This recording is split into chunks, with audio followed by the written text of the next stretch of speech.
വേട്ടാവളി എന്ന് പറയുന്നത് നല്ലൊരു വേട്ടാവളിനെ കണ്ടിരുന്നു. ഇപ്പൊ റീലിൽ കണ്ടോ സത്യം പറഞ്ഞത്.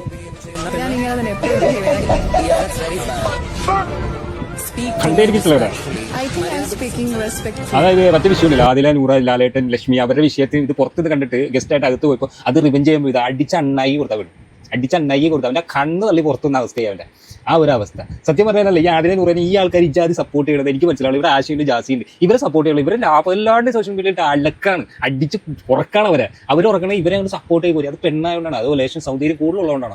ഈ പറഞ്ഞ ആശയുടെ മുംബൈശ്ശേരി ഉമ്മായൊക്കെ വന്ന് ഇങ്ങനെ സംസാരിച്ചപ്പോൾ നമ്മൾ അവരെ സപ്പോർട്ട് ചെയ്ത് അവരുടെ കുടുംബമുണ്ട്. ഈ പറഞ്ഞ പെണ്ണുങ്ങൾക്ക് 2 കുടുംബമുണ്ട്. അവരും ഇഷ്ടപ്പെട്ടിട്ടൊന്നും അല്ല ഇങ്ങോട്ട് പോയാണ്. അവരെ വീട്ടുകാർ ഒഴിവാക്കിയിട്ട് ഇറങ്ങി വന്നത് എന്താണ് നിങ്ങൾ സപ്പോർട്ട് ചെയ്യുന്നത്? ലാലേട്ടൻ പിന്നെ പറഞ്ഞിട്ട് കാര്യം, ലാലേട്ടൻ തീയാണ് അങ്ങോട്ട് കീ കൊടുത്ത് വിട്ട് കഴിഞ്ഞാൽ അവിടെ വന്നിട്ട് ലാലേട്ടൻ ആ സ്ക്രിപ്റ്റ് വായിക്കുന്നു, പറയുന്നു, കൊടുക്കുന്നു, പോകുന്നു. അതാണ് അവിടെ സംഭവിക്കുന്നത്. ഇനി അവസാനം ഈ കൈയടിച്ചവന്മാരുടെ കുടുംബത്തിൽ ഇതുപോലെ അല്ല നിന്റെ ആങ്ങളെയോ പെങ്ങളോ ആരെങ്കിലും ഇതേപോലെ ആയി നടന്നു കഴിഞ്ഞാൽ നീ അങ്ങനെ സപ്പോർട്ട് ചെയ്യും. നീ അവസാനം ഇതേപോലെ എടുക്കും.